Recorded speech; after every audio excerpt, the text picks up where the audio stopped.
مولا متقیان امیر المومنین حضرت علی بن ابی طالب صلی اللہ علیہ وسلم کی مثال ہے، اور کیا ان سے اعلیٰ مثال ہو سکتی ہے۔ ایک شخص آیا ان کے پاس مانگنے کے لیے، امام کے پاس اس وقت کشادگی تھی، ہاتھ کھلے تھے، مال موجود تھا۔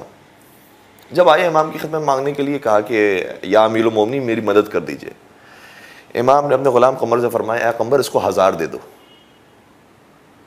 قمر نے سوال کیا، یا امیر المومنین یہ بتائیے یہ جو 1000 میں دوں وہ درہم میں سے نکال کے دوں یا دینار میں سے نکال کے دوں؟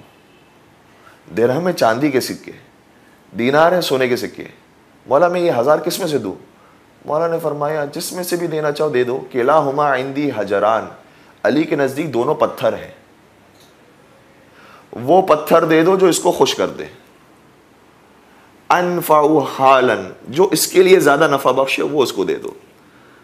اچھا یہ بڑا خوبصورت نقطہ ہے، یہ نہیں ہے کہ ہمارے لیے تو سونے کے سکے اچھے ہیں، مجھے سونے کے سکے چاہیے۔ مولا نے اسی نہج البلاغہ میں اشارہ فرمایا ہے، یہ دنیا وہ ہے فی حلالہا حساب و فی حرامہا عقاب، اگر دنیا میں حلال بھی زیادہ مل گیا تو زیادہ کا بھی حساب و کتاب دینا ہے۔ تمہیں زیادہ ملا تھا تو کہاں خرچ کیا؟ تم نے اپنے پاس جمع کرنے کے لیے رکھا ہوا تھا۔ اس کے بارے میں تو قرآن کریم بھی کہتا ہے، بسم اللہ الرحمن الرحیم، ویل لکل ہمزۃ لمزہ الذی جمع مالا وعددہ یحسب ان مالہ اخلدہ۔ یہ لوگ ایسے ہیں کہ جو گن گن کے رکھتے ہیں اپنے پاس پیسہ، کیا یہ مال ان کو فائدہ پہنچائے گا؟ قیامت میں کوئی کام آنے والا ہے؟ ایک اور مقام پر مولا کا بڑا خوبصورت جملہ ہے کہ وہ مال جو تمہارے پاس جمع ہو اس کو خرچ کر دو، اصل میں اس خرچ کیے مال کے تم مالک ہو، باقی جو پڑا رہ گیا اس کے تو چوکیدار ہو، تمہارا مال نہیں ہے، تم تو اس کی چوکیداری کر رہے ہو، بچا کے رکھا ہوا ہے، یہ ڈالرز کہیں چلے نہ جائیں، یہ درہم و دینار کے چلے نہ جائیں۔ تم نے ساری زندگی یہ کام کر دیا، اپنے مال کو خرچ نہیں کیا، نقصان اٹھایا ہے۔ تو جس کی دید کلیئر ہوتی ہے، ویژن کلیئر ہوتا ہے کہ دنیا میں میں آیا ہوں تو ایک ایک چیز وہاں پہنچ رہی ہے، پھر وہ واقعا ملنگ ہو کر دیتا ہے۔ اور مولا کی زندگی کا ایک اور واقعہ ہمیں ملتا ہے، جب مولا بظاہر تنگ دست تھے، اس وقت مولا نے کیا کیا؟ ظاہر سی بات ہے ہمارے ذہن میں شیطان یہی وسوسہ ڈالتا ہے، جب بھی کوئی سائل آتا ہے مانگنے کے لیے، یہ کہتے ہیں کہ کاش ابھی جو میری مالی کیفیت ہے اس سے تھوڑی زیادہ ہوتی تو میں اس کو دے دیتا۔ یہ شیطانی وسوسہ ہے کہ ابھی جو میری حالت ہے اس سے کچھ زیادہ ہوتی تو میں اس کو ضرور دیتا، ابھی میں خود تنگ دست ہوں۔ یہ ہر دفعہ کا جملہ ہے جو شیطان ہمارے ذہن میں ڈالتا ہے، کبھی بھی وہ نیکی نہیں کرنے دیتا۔ مولا جب تنگ دست تھے، ایک سائل آیا، کہا کہ یا امیر المومنین عطا فرمائیے۔ مولا نے کہا میرے پاس کچھ نہیں ہے، سب تھا بانٹ دیا، کچھ بچا ہی نہیں، کیا کروں؟ سائل نے اللہ اکبر بڑی ناانصافی کی، کہنے لگا اے علی میں قیامت کے میدان میں تیری شکایت کروں گا، میں علی کے دروازے پر آیا تھا مانگنے کے لیے، علی نے میری مدد نہیں کی۔ مولا رونے لگے جملہ سننے کے بعد اور کہنے لگے اے قمر، ایک زرہ موجود ہے جو میں نے یادگار کے طور پہ رکھی تھی، وہی زرہ لے کر آ جاؤ، وہ اس کو دے دو۔ قمر گئے، وہ زرہ لے کر آئے، جب زرہ اس کے حوالے کی اس وقت مولا نے بیان فرمایا تم جانتا ہے یہ کون سی زرہ ہے؟ یہ زرہ وہ ہے کہ جس زرہ کو میں جنگ بدر میں، جنگ احد میں، جنگ خیبر و خندق میں پہنا کرتا تھا اور رسول کے چہرے پر آنے والے غموں کو دور کیا کرتا تھا۔ یہ تاریخی یادگار تھی جو میں نے رکھی تھی، لیکن تو نے جب یہ جملہ کہہ دیا میں کیسے جواب دوں گا؟ یہ زرہ بھی لے جا۔ اب وہ تاریخی یادگار کا کیا ہوا کچھ پتہ نہیں۔ یہ ہے علی۔ کسی نے کیا خوب کہا تھا کہ سخی وہی ہے جو سائل سے رد و قد نہ کرے، کرے سوال کوئی تو اس کو رد نہ کرے، میں تیرا اعتراض کیسے مان لوں باعث علی علی ہی نہیں اگر مدد نہ کرے۔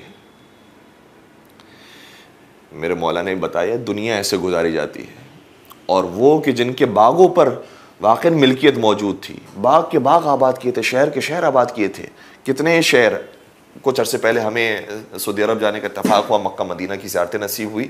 جب ہم ایک سفر پر تھے، ٹیکسی میں بیٹھے ہوئے تھے، تو میں نے ٹیکسی ڈرائیور سے سوال کیا کہ آپ نے تو سارا شہر دیکھا ہوگا، سارا سعودیہ دیکھا ہوگا، تو یہ بتائیے کہ آپ کو سب سے اچھا شہر کون سا لگتا ہے؟ اچھا اس معنوں میں کہ جو ویل ڈیولپڈ ہو، دیکھنے میں انسان کو خوشی ہو جاتا ہے تو لطف آتا ہے۔ اس نے کہا کہ اگر آپ سچے دل سے پوچھیں نا تو مجھے سب سے زیادہ جو اچھا شہر لگتا ہے وہ ینبع لگتا ہے۔ میں نے کہا کیوں؟ کہا اتنا گرینری ہے اس کے اندر، اتنا سرسب، اتنے درخت لگے ہوئے ہیں، اس کی شان ہی اور ہے۔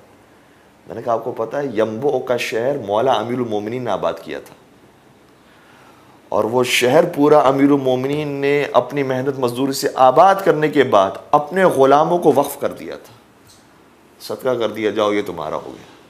اس پر پھر غلام، ان کے خاندان، ان کی نسلیں رہتی تھی، وہ بعد میں پیدا ہوئی اور انہوں نے اس باغ کو بچا کے رکھا ہوا ہے۔ تو امیر کائنات نے بے تحاشا کام کیا ہے، کیوں؟ اس لیے نہیں کہ وہ کام کر کر کے پیسوں کو جمع کر کے رکھیں، یہ ہمارے ذہن میں غلط تصور بیٹھا ہوا ہے کہ ہم محنت کریں تاکہ ہمارے پاس زیادہ سے زیادہ پیسے جمع ہوں۔ نہیں، ہمیں محنت کرنی ہے، پیسے جمع کرنا ہے اس خاطر کہ زیادہ سے زیادہ اس کو خرچ کر سکیں۔ خرچ نہیں کیا تو پھر تو چوکیدار بن کے اس دنیا سے چلے گئے۔ اور مولا متقیان کے بارے میں ظاہراً چھٹے امام جعفر صادق علیہ السلام کا یہ فرمان اقدس ہے، فرماتے ہیں کہ ان امیر المومنین اعتق 1000 مملوک من کد یدہ، ہمارے جد علی ابن ابی طالب نے اپنے محنت مزدوری کی کمائی سے 1000 غلاموں کو خرید کر آزاد کر دیا تھا۔ اب اگر ایسے غلاموں کو خرید کر آزاد مولا علی کریں گے تو بتائیں یہ غلام آزاد ہو جائیں گے یا علی کے غلام بن جائیں گے؟ اور بہت سارے ایسے ہی تھے، جیسے جناب قمر کی مثال ہے، آزاد کر دیا قمر کو لیکن ہے غلام۔ کہتے ہیں کہ آپ کے در سے بہتر درد نہیں ہے، میں آپ کے جیسے کردار والے کسی کو نہیں دیکھ رہا، میں کیوں آپ کو چھوڑ کر جاؤں گا؟ مولا آزاد کرتے یہ غلام بننے کی کوشش کرتے۔ تو مولا متقیان کا کردار بڑا عجیب ہے، اور ہمیں انہوں نے دنیا کے اندر یہ واضح کیا ہے کہ یہی دنیا وہ ہے کہ جو وہاں کی آباد کرنے کا سبب بنتی ہے۔